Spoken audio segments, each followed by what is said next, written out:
사사기서 11장 29절에서 40절까지 말씀, 또 창세기 22장 1절에서 19절까지 말씀입니다. 다 읽지는 않고 우리 사사기서 11장 29절에서 36절까지 말씀만 우리 함께 교독하시겠습니다. 사사기서 11장 29절에서 40절 말씀 중에 29절부터 36절까지 말씀만 우리 한 절씩 교독하겠습니다. 제가 먼저 읽겠습니다. 이에 여호와의 영이 입다에게 임하시니 입다가 길르앗과 므낫세를 지나서 길르앗의 미스베에 이르고 길르앗의 미스베에서부터 암몬 자손에게로 나아갈 때에 그가 여호와께 서원하여 이르되 주께서 과연 암몬 자손을 내 손에 넘겨주시면 내가 암몬 자손에게서 평안히 돌아올 때에 누구든지 내 집 문에서 나와서 나를 영접하는 그는 여호와께 돌릴 것이니 내가 그를 번제물로 드리겠나이다 하니라. 이에 입다가 암몬 자손에게 이르러 그들과 싸우더니 여호와께서 그들을 그의 손에 넘겨주시매 아로엘에서부터 민릿에 이르기까지 20성읍을 치고 또 아벨그라밈까지 매우 크게 무찌르니 이에 암몬 자손이 이스라엘 자손 앞에 항복하였더라. 입다가 미스바에 있는 자기 집에 이를 때에 보라 그의 딸이 소고를 잡고 춤추며 나와서 영접하니 이는 그의 무남 동료라. 입다가 이를 보고 자기 옷을 찢으며 이르되 어찌할꼬 내 딸이여 너는 나를 참담하게 하는 자요 너는 나를 괴롭게 하는 자 중에 하나로다. 내가 여호와를 향하여 입을 열었으니 능히 돌이키지 못하리로다 하니 딸이 그에게 이르되 나의 아버지여 아버지께서 여호와를 향하여 입을 여셨으니 아버지의 입에서 낸 말씀대로 내게 행하소서. 이는 여호와께서 아버지를 위하여 아버지의 대적 암몬 자손에게 원수를 갚으셨음이니이다 하니라. 아멘. 저는 오늘 본문의 말씀을 가지고 인신제사라는 제목으로 말씀을 나누려고 합니다. 오늘 본문을 창세기 22장에 있는 아브라함과 이삭, 보통 이삭 번제장이라고 창세기 22장을 명명하는데요. 거기에 나와 있는 이삭 번제 사건, 그리고 오늘 우리가 함께 읽으신 사사기 11장에 나와 있는 입다의 인신제사 사건을 가지고 말씀을 나누려고 합니다. 누군가가 저에게 당신의 인생의 좌우명이 뭡니까? 라고 질문하면 항상 하는 답이 있었습니다. 제 인생의 좌우명은 멋지게 살자였습니다. 근데 신학교에 들어가고 하나님에 대한 인식이 점점 이제 깊어가면서 여기 멋지게 살자 앞에 수식어를 붙였죠. 어떻게 붙였냐면 하나님 앞에서 멋지게 살자로 이렇게 바꾸었습니다. 그래서 오늘 첫 인사를 여러분들 옆에 있는 분과 한번 이렇게 인사했으면 좋겠습니다. 멋지게 삽시다. 하나님 앞에서 멋지게 삽시다. 이렇게 한번 인사하실까요? 멋지게 삽시다. 네, 하나님 앞에서 멋지게 삽시다. 네, 서로에게 인사한 것처럼 우리 하나님 앞에서 멋지게 사시는 저와 여러분들 되기를 소망합니다. 성경 속의 여러 가지 사건 중에 난해한 사건들이 종종 있는데 오늘 우리가 읽으신 이 사사기 11장의 입다의 인신 제사 사건은 우리가 바르게 이해하기도 좀 어렵고 그리고 바르게 적용하기도 더 어려운 또는 위험한 그런 사건 중에 하나이지요. 그런데 이 입다의 인신제사 사건만큼 성경 속에 유명한 인신제사 사건이 한 장면 더 나옵니다. 그것이 바로 우리가 읽진 않았지만 창세기 22장에 나와 있는 아브라함이 이삭을 번제로 드리는 사건입니다. 이 두 사건이 아주 묘하게 비슷하면서 완전히 다른 이야기를 하고 있는데 일단은 두 사건 모두 유명하고 또 우리가 전체적인 흐름을 우리가 잘 아시기 때문에 비슷한 점은 조금 넘어뛰고 차이점을 중심으로 오늘 말씀을 생각해 보려고 합니다. 그러니까 창세기의 아브라함과 이삭의 이삭 번제 사건과 오늘 사사기 11장의 입다의 인신제사 사건을 이렇게 본문을 왔다 갔다 하면서 설명을 할 거기 때문에 여러분 집중해서 잘 따라오시면 좋겠습니다. 먼저 두 사건의 시작점을 조금 살펴보려고 합니다. 두 사건의 시작점을 살펴보면 처음부터 아주 커다란 차이점을 보인다는 것을 알 수 있습니다. 창세기 22장 1절의 말씀을 보면 우리 읽지 않았지만 자막에 나온 것을 제가 읽어드리면 1절 말씀에 보면 그 일 후에 하나님이 아브라함을 시험하시려고 그를 부르시되 아브라함이 하시니 그가 이르되 내가 여기 있나이다 이렇게 시작하죠. 그래서 창세기 22장에 나와 있는 이삭 번제 사건의 시작은 하나님께서 아브라함을 시험하시고자 그의 믿음을 확인하시고자 테스트하시는 그런 모습을 우리가 알 수 있습니다. 이것은 어떤 넘어뜨리기 위한 그런 것이 아니라 연단하시기 위한, 그리고 확인하시기 위한 테스트의 과정의 한 부분으로 시작된 것을 우리가 알 수 있죠. 그런데 우리가 읽으신 사사기 11장에 나와 있는 입다의 인신제사 사건은 조금 헷갈리는 부분이 있습니다. 왜냐하면 오늘 우리가 읽으신 본문의 29절의 말씀에 보면 여호와의 영이 입다에게 임하시니라 라는 이 전제로부터 시작되어지기 때문에 그런 거죠. 우리가 이 본문을 얼핏 읽으면 마치 사사기 11장 30절에 나오는 입다의 서원 기도가 하나님의 영이 임한 상태에서 예언한 것처럼 오해하게 되어집니다. 입다의 서원은 여러분 결코 하나님의 영이 임해서 한 말이 아닙니다. 하나님이 원하셔서 한 말도 아니죠. 입다의 인신제사에 대한 이 서원은 결코 성경적이지도 않고 하나님의 율법과 하나님의 뜻과는 이렇게 어긋나는 그런 서원입니다. 그렇기 때문에 결국 입다의 이 인신제사 사건은 하나님께서 기뻐하시지도 않고 하나님께서도 받으시지도 않으셨던 사건입니다. 그런데 왜 우리가 입다의 이 서원이 하나님의 영이 임한 것에서 말미암았다라고 오해하기 쉽냐면 성경 말씀이 29절과 30절이 붙어있기 때문에 그렇습니다. 29절과 30절을 너무 순식간에 쭉 이어서 읽어버렸기 때문에 순식간에 읽어버리고 그것이 동시적으로 또 동일하게 적용해서 이해했기 때문에 이런 오해가 생기는 거죠. 그래서 다시 한번 제가 읽어드릴 텐데 29절과 30절을 구분해서 읽어드리겠습니다. 자막 29절 한 번 더 띄워주시면 이에 여호와의 영이 입다에게 임하시니 입다가 길르앗과 므낫세를 지나서 길르앗의 미스베에 이르고 길르앗의 미스베에서부터 암몬 자손에게 나아갈 때라고 끊을 수 있습니다. 29절에서 포인트는 여호와의 영이 입다에게 임하시니 입다가 서원을 하였다라가 아니고, 그게 아니죠. 입다가 서원을 했다라는 얘기가 29절의 내 포인트가 아닙니다. 그럼 여호와의 영이 입다에게 임하셔서 입다가 무엇을 했는지 29절에 나옵니다. 무엇을 했나요? 암몬 자손에게 나아갔다라고 하고 있죠. 그리고 이 여호와의 영이 입다가 암몬 자손에게 나아가서 결국 어떤 결과를 얻었는지가 32절 말씀에 나옵니다. 32절 말씀 띄워주시면 이에 입다가 암몬 자손에게 이르러 그들과 싸우더니 여호와께서 그들을 그의 손에 넘겨주시매 라고 되어 있죠. 무슨 말이냐면 여호와의 영이 입다에게 임하시니까 입다가 암몬 자손에게 나아갈 용기, 투지가 생긴 것입니다. 그리고 암몬 자손에게 나아가서 거기에 이르러서 싸우고, 당연히 여호와의 영이 임한 용사의 싸움이기 때문에 여호와께서 암몬 자손을 입다의 손에 넘겨주시는 것이지요. 이처럼 원래는 여호와의 영이 입다에게 임하셔서 일어난 사건의 뼈대는 29절과 32절이 바로 이렇게 연결되어야 되는 겁니다. 그런데 이런 하나님의 그런 운행하심 사이에 입다가 엉뚱하게 자신의 서원의 기도를 이렇게 첨가시킨 것이지요. 그렇게 29절과 32절 사이에 30절과 31절의 서원 기도가 들어가 있는 거죠.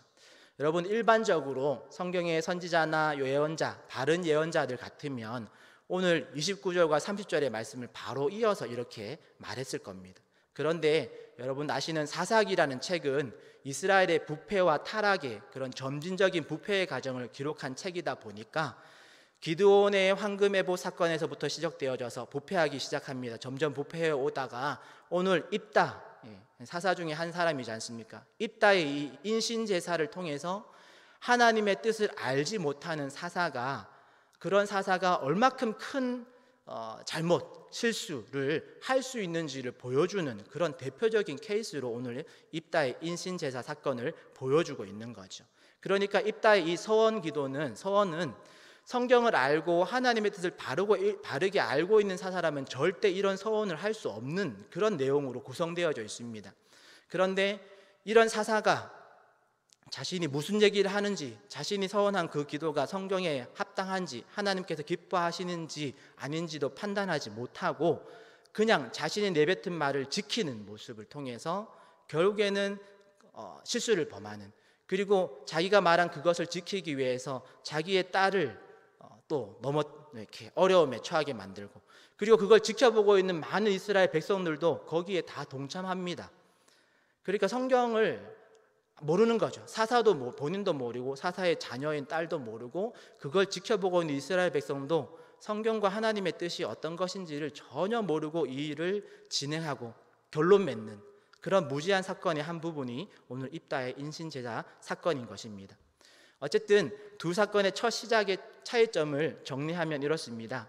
창세기 아브라함과 이삭의 번제의 사건에서는 하나님께서 아브라함의 믿음을 연단하시고 점검하기 위해서 테스트로 시작되어졌고, 사사기의 입다의 인신제사 사건은 하나님과는 전혀 무관한 하나님의 뜻 사이에 자신의 뜻을 첨가하려고 했던 그런 무지한 사사의 어리석음으로 말미암아 생긴 해프닝이 아니라 정말 애석한 사건이다라는 것이죠. 자, 다음으로 두 사건의 등장인물에 대해서 생각해 보려고 합니다. 먼저 창세기에 나와 있는 인신제사 사건, 이삭 번제 사건의 등장인물은 아브라함과 이삭 두 사람이 나옵니다. 그리고 물론 하나님께서 시작해서 끝까지 하나님의 그런 모습이 이 이삭 번제 사건에서는 등장하고, 사세기 11장에 나와 있는 사사기의 인신제사에는 누가 나오는가 보면 입다와 그의 딸이 등장하지요. 물론 입다와 그의 딸을 지켜보는 수많은 이스라엘 백성과 함께 하나님께서도 등장하시지만 초반에 하나님의 영이 임하시는 그 장면에 하나님이 언급되어지고 후반에는 등장하지 않는 것을 우리가 발견할 수 있습니다.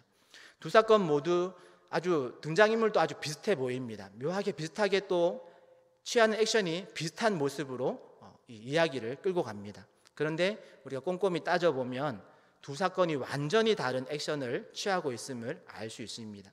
비슷한 점을 잘 아시겠지만 두 사건의 비슷한 점은 둘 다 제물로 바쳐진 그 제물이 둘 다 외동이었습니다.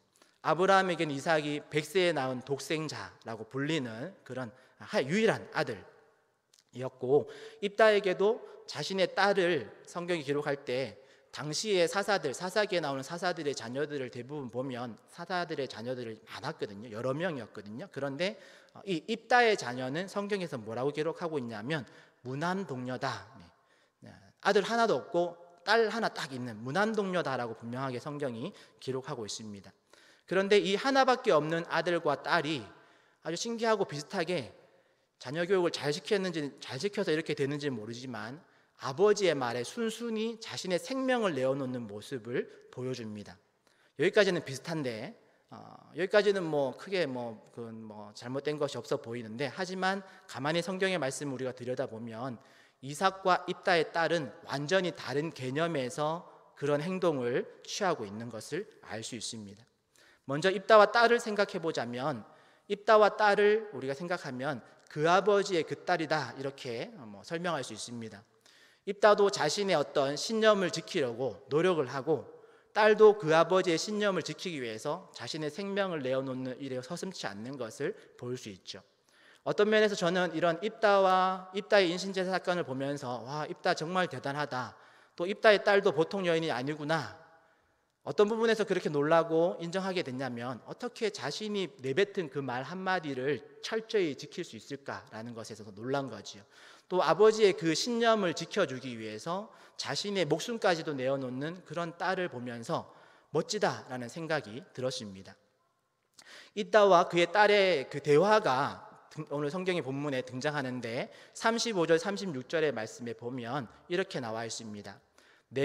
여기 입다죠. 입다가 여호와를 향하여 입을 열었으니 능히 돌이키지 못하리로다 하니, 그의 딸이 이렇게 말합니다. 나의 아버지여, 아버지께서 여호와를 향하여 입을 여셨으니 아버지 입에서 낸 말씀대로 내게 행하소서. 이는 여호와께서 아버지를 위하여 아버지의 대적 암몬 자손에게 원수를 갚으셨음이니이다 라고 이 딸과 아버지의 대화가 나오지요. 여호와를 향하여 서원하였기 때문에 그 서원을 취소할 수 없다라는 자신의 신념을 끝까지 지키려고, 또 그것을 지키기 위해서 자신의 생명을 내어놓는 그런 아버지와 딸의 이야기가 기록되어져 있습니다. 딸도 여호와를 향하여 서원한 것이라는 점을 강조하면서 자신의 생명을 기꺼이 포기합니다. 입다와 입다의 딸 언행일치라는 말에 생명을 걸고 있는 모습을 보여주죠. 한편으로 아주 멋있는 그런 모습으로 이 이야기가 그려져 있습니다. 그런데 제가 이 본문을 읽다가 한 군데의 말씀에서 한 부분이 딱 이렇게 걸렸습니다. 어디에서 걸렸냐면 36절의 말씀에 읽다 보면 여호와께서 아버지를 위하여라는 본문이 등장합니다. 우리는 이 사건의 시작점을 우리가 살펴보았기 때문에 하나님께서는 결코 어떤 한 개인의 원수를 갚아주기 위해서 한 민족을 쓸어버리시는 그런 하나님이 절대 아니십니다. 그건 하나님의 뜻도 아니고 성경적인 방법도 아니지요. 즉 암몬 자손에게서 승리하게 하신 것은 입다가 생명을 걸고 서원을 했기 때문에 승리하게 하신 것이 아니다라는 거죠. 그리고 이건 결코 입다 한 개인의 원수를 갚아주기 위해서 암몬 자손을 쓸어버린 것이 아닙니다. 그런데 입다도 그렇고 입다의 딸의 이야기도 보면 하나님께서 마치 내가 사람을 번제로 드리겠습니다라고 서원했기 때문에 승리를 주셨다. 또 입다의 그 한 개인의 원수를 갚아주기 위해서 암몬 자손을 쓸어버렸다라고 이렇게 이야기하는, 또는 그렇게 성경이 말하고 있지 않지만 이 입다와 입다의 딸이 그렇게 이해를 하고 그렇게 자신들의 그 신념을 지키기 위해서 인신 제사를 고집하는 그런 모습으로 착각하고 있음을 우리가 알 수 있는 거죠. 그러니까 성경도 하나님의 뜻도 잘 모르고 자신들의 신념에만 집중했기 때문에 이런 어처구니 없는 판단을 하고 있다라는 겁니다. 자, 그럼 다시 창세기로 넘어와서 아브라함과 이삭의 제사를 한번 생각해 볼까요? 어떻게 생각해 보면 입다와 입다의 딸에 비해서 아브라함과 이삭의 이야기는 정말 소신 없는 부자의 이야기로 그려지고 있습니다. 여러분, 아브라함과 이삭의 이야기 잘 아시지 않습니까? 하나님께서 하라고 하면 100세에 얻은 독생자 그 아들마저도 그냥 번제로 바치는 이야기가 아브라함의 인신제사 사건입니다. 100세에 넘은 아버지가 하나님의 말씀에 자기의 독생자를 드리는 것도 어처구니 없는데, 그런 100세의 노인이 지금 청춘 거의 10대에서 20대 사이에 그런 혈기왕성한 그런 아들을 묻고 번제단에 올려놓는 과정에서 그 아들이 그 할아버지의 그 포박을 그대로 순순히 받고 번제단에 버젓이 눕는 그 모습에서도 정말 바보 아버지와 바보 아들의 이야기와 같은 그런 모습, 그런 장면이 그려지고 있습니다. 아브라함과 이삭 번제 사건에도 입다와 입다의 딸의 대화처럼 아브라함과 이삭의 대화가 나옵니다. 창세기 22장 7절 8절 말씀 띄워드릴 텐데요, 제가 한번 읽어드리겠습니다. 이삭이 그 아버지 아브라함에게 말하여 이르되 내 아버지여 하니 그가 이르되 내 아들아 내가 여기 있노라. 이삭이 이르되 불과 나무는 있거니와 번제할 어린 양은 어디 있나이까. 아브라함이 이르되 내 아들아 번제할 어린 양은 하나님이 자기를 위하여 친히 준비하시리라 하고 두 사람이 함께 나아가서 이렇게 말씀되어 있죠. 제가 이 본문을 읽다가 나이가 좀 드신 분들은 그 코너를 기억하실 텐데, 예전에 개그 코너 중에 하나에 바보 3대라는 그런 코너가 있었거든요. 보통 이렇게 시작합니다. 아버지 왜 아들아, 뭐 이렇게 하면서 두 바보 3대가 이렇게 주고받으면서 꽁투를 하는 그런 코너가 있었는데, 창세기 22장에 나오는 7절 8절의 이 아브라함과 이삭의 대화가 마치 그런 그림을 그리고 있는 것 같죠. 아버지여 왜 아들아, 다 있는데 재물 어디 있습니까? 하나님이 준비하실 거다, 이렇게 이야기하고 있는 거죠. 그냥 창세기 이야기만 보자면 이게 그냥 평상시 같은 이야기 같은데, 우리가 방금 살펴본 것처럼 사사기에 나와 있는 입다와 입다의 딸의 대화와 비교를 해보면 아주 이 대화가, 아브라함과 이삭의 대화가 정말 소신 없는 그런 어리석은 바보 부자의 이야기와 같은 모습처럼 보입니다. 왜냐하면 입다와 입다의 딸의 대화에서는 정말 목숨을 건, 자신이 내뱉은 그 말을 지키고자 고민하고 고뇌하고 또 그 아버지의 말을 지키고자 자신의 생명을 아끼지 않는 그런 신념의 모습, 의지의 모습을 보여주는데, 아브라함과 이삭의 이야기에서는 양 어디 있습니까? 하나님이 준비하실 거야, 이런 이야기로 지나치고 있다는 거죠. 여러분, 특별히 아브라함과 이삭의 그 본문에 보면 내가 또는 우리가 무엇을 어떻게 할 것이다, 이런 능동적인 표현이 전혀 나오지 않습니다. 이 아들과 아버지 아브라함과 이삭의 어떤 의지나 어떤 신념을 찾아볼 수 없는 거죠. 굳이 없는 것에 그래도 찾아보자면 아브라함의 믿음이 등장하죠. 그렇다고 아브라함이 그걸 내가 믿는다 이런 표현도 하지 않고 하나님이 준비하실 거야. 어떻게 보면 아들이 정말 핵심을 찌르는 그런 질문, 재물 어디 있습니까? 물었을 때 차마 네가 재물이다 이 말 할 수 없어서 하나님이 준비하실 거야, 이렇게 둘러대는 것처럼, 물론 이것을 아브라함의 믿음으로 하나님께서 이삭 대신 다른 재물을 준비하실 거야 이렇게 적용하는 주석도 있지만, 그것보다는 오히려 분명히 아브라함 이삭을 드리러 올라갔기 때문에 차마 그 말 할 수 없어서 둘러대는 그런 한 모습으로 우리가 생각해 볼 수 있습니다. 또한 아브라함이 내 아들아 내 사랑하는 하나님께서 아브라함에게 내 아들 내 독자 이삭을 번제로 드리라고 하셨을 때 아브라함의 반응도 성경에 분명하게 기록되어 있습니다. 창세기 22장 2절 3절 말씀 띄워드릴 텐데요, 한번 제가 읽어드리겠습니다. 여호와께서 이르시되 내 아들아 내 사랑하는 독자 이삭을 데리고 모리아 땅으로 가서 내가 내게 일러준 한 산 거기서 그를 번제로 드리라. 아브라함이 아침 일찍 일어나 나귀의 안장을 지우고 두 종과 그 아들 이삭을 데리고 번제에 쓸 나무를 쪼개어 가지고 떠나 하나님이 자기에게 일러주신 곳으로 가더니 라고 되어 있죠. 여러분, 2절과 3절 사이에 그 어떤 대꾸도 없습니다. 아브라함에게는 정말 청천벽력과 같은 명령이었을 텐데 아브라함은 바보인지 또는 로봇인지 아니면 천사처럼 노를 할 수 없는 그런 존재인지 모를 만큼 그냥 3절에 보면 자신의 감정이나 또는 이삭의 어머니인 사라의 감정이 그 하나님의 명령에 조금 더 영향을 못 주도록 아침 일찍 일어나서 짐 꾸려서 하나님의 명령을 따라 출발해버리는 그런 아버지의 모습을 볼 수 있죠. 어떤 면에서 아브라함이나 이삭이나 정말 바보 같고 또는 로봇, 천사 같은 그런 완전히 수동적인 예수밖에 할 줄 모르는 존재 같아 보입니다. 반대로 입다와 입다의 딸 이야기에서는 자신의 신념을 지키기 위해서 아주 능동적으로 스스로의 그 능동적인 자세를 취하는 그런 모습을 볼 수 있는 것이죠. 그래서 우리가 처음 인사했던 것처럼 그런 기준에서 생각해 보자면 아브라함과 이삭은 전혀 멋져 보이지 않습니다. 오히려 바보 같아 보이는, 정말 순종밖에 모르는 그런 어리석어 보이는 부자의 모습을 그리고 있는 거죠. 오히려 입다와 입다의 딸의 말과 행동이 훨씬 신념을 가지고 의지 있게 행해가는 멋져 보이는 그런 모습이지 않습니까? 그런데 이 두 사건의 결말이 어떻게 끝나는지를 한번 살펴보겠습니다. 두 사건의 결말, 먼저 입다의 인신제사 사건의 결말을 살펴보면 성령에 감동된 사람일지라도 자신의 신념에 사로잡히면 인간이 얼마나 어리석은 짓을 할 수 있는지를 알려주는 이야기가 입다의 인신제사 사건입니다. 사람이 자신의 신념을 지키기 위해서 하나님의 뜻과는 무관한 그런 결말에 도달해 버리는 거죠. 그것도 재물을 잃거나 시간을 잃어버린, 허비해버린 그 정도 수준이 아니고 무남 동녀인 자신의 딸의 생명을 빼앗는 살인이라는 죄악으로 이야기를 끝내는 이야기가 입다의 인신제사 사건입니다.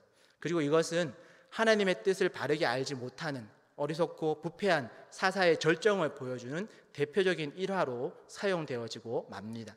반대로 아브라함의 인신제사, 아브라함과 이삭 번제 사건에서는 성령에 감동된 사람이 하나님을 경외함을 잃어버리지 않고 하나님께 순종하면 그 순종을 통해서 하나님께서 얼마나 지혜로우시고 완벽하게 일하시는지를 보여주는 사건으로 쓰임받는 것이 이삭 번제의 사건입니다.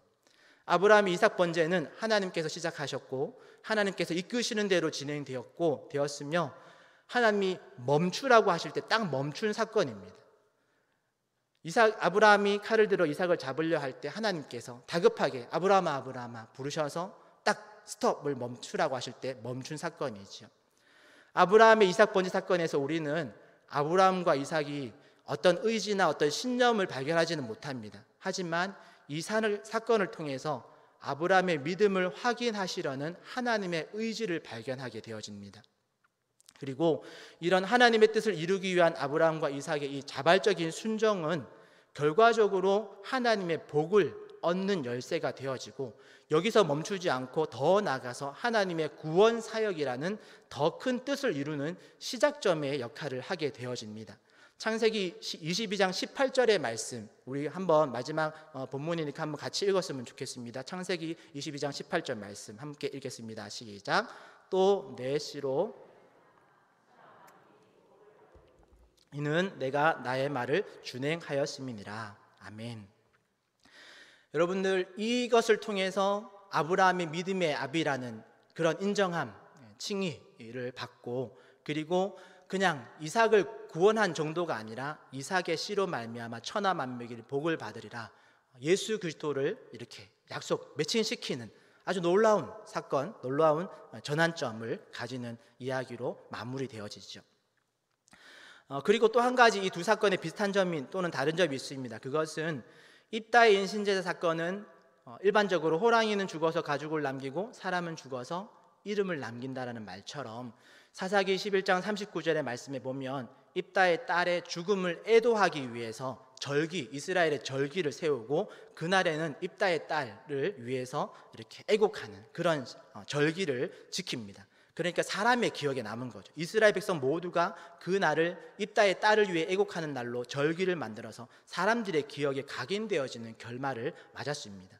그런데 아브라함과 이삭의 이야기에서는 어떤 결과에 도달했을까요? 입다의 딸의 이야기에 연결시켜서 매칭을 시켜보면 아브라함과 이삭 번제에는 사실 성경에 기록되지 않았다면 아브라함과 이삭밖에 모르는 사건입니다. 아무도 그 현장에 아무도 없었습니다. 아브라함이 굳이 이걸 기록할 필요도 없을 거고, 그러니까 결국엔 성경의 기록자가 이 아브라함과 이삭 번제의 사건을 성경에 기록하지 않았다면 아무도 모르고 잊혀졌을 그런 사건인데 하나님께서는 그것을 굳이 성경에 기록하시는 거죠. 이 이삭 번제 사건 때문에 반기독교에서는 이걸 가지고 또 하나님을 엄청나게 나쁜 하나님 이렇게 그런 하나님으로 이렇게 꼬투리 잡기도 합니다. 굳이 그거 없어도 아브라함의 믿음을 이렇게 증명할 만한 다른 방법이 있었을 텐데 성경의 기록자는 하나님은 이 이야기를 성경에 꼭 기록하고 싶으셨던 거죠. 무슨 말이냐면 사람들은 아무도 모르는 이야기지만 이삭 번제의 사건은 하나님은 꼭 기억하시는 사건, 하나님은 정말 기억하고 싶은 사건, 절대로 잃을 수 없는 사건으로 성경에 기록해 놓으셨다라는 거죠. 오늘 말씀을 정리합니다. 정리해 보면 이렇습니다. 저와 여러분들은 입다와 그의 딸과 같이 자신의 신념을 이루면서 멋지게 살다가 멋지게 죽고 싶으신가? 라는 질문을 한번 해보는 거죠. 아니면 아브라함과 이삭과 같이 하나님의 신념을 이루기 위해서 복되게 살다가 복되게 죽고 싶으신가? 라는 질문을 한번 해보는 겁니다. 자신의 신념을 이루는 모습이 멋져 보일 수는 있습니다. 하지만 그런 모습을 가지고 우리는 복되다라고 말하지는 않습니다. 반면에 하나님의 뜻을 이루는 모습은 때로는 바보 같아 보일 때가 있습니다. 그러나 그런 모습을 하나님은 복되다라고 말씀하신다는 것을 우리가 잊지 마시기를 바랍니다. 사람의 잘못된 의지, 잘못된 신념은 자신을 죽음으로 내몰 뿐 아니라 결국 자신과 함께하는 다른 사람에게도 어려움을 주고 죽음에 이르게 합니다. 그러나 하나님의 의지, 하나님의 신념, 하나님의 선한 의지는 우리를 죽음으로 내모는 것 같으나 결코 죽이지 않으시는 거죠. 죽이려고 하시는 것이 아닌 거죠. 때로는 우리를 죽이시는 경우도 있지만 부활이라는 아주 놀라운 은혜를 통해서 실수가 없는 하나님의 완벽한 뜻을 이루시는 하나님을 우리가 발견하게 되어집니다. 그래서 저는 오늘 말씀을 준비하면서 저의 좌우명을 이렇게 바꿔보았습니다. 시작할 때 제가 저의 좌우명을 뭐라고 했죠? 하나님 앞에서 멋지게 삽시다, 멋지게 살자 이렇게 정했다 했었습니다. 그런데 오늘 말씀을 준비하면서 말씀을 통해서 깨달으면서 좌우명을 조금 바꿨습니다. 업그레이드를 시켰죠. 어떻게 바꾸었냐면 이렇게 바꿔봤습니다. 하나님 앞에서 복되게 살자. 이런 복된 삶이 어떻게 이루어진다고 말씀드렸습니까? 자신의 신념과 의지를 지킴으로써 이루어진다고 했습니까? 아니지요. 아브라함과 이삭과 같이 때로는 바보스러울 만큼 하나님의 신념과 하나님의 의지를 우리가 바르게 알고 거기에 자발적인 순종으로 나아갈 때에 하나님께서 우리를 복되다라고 하신다라는 것. 그래서 마지막으로 우리가 함께 이렇게 인사하고 설교를 마쳤으면 좋겠습니다. 옆에 있는 분들과 한번 이렇게 인사하실까요? 하나님 앞에서 복되게 삽시다. 하나님 앞에서 복되게 삽시다. 여러분, 우리의 신념이 아닌 오직 하나님의 뜻을 이루기 위해서 살아가시는 저와 여러분들 되기를 소망합니다.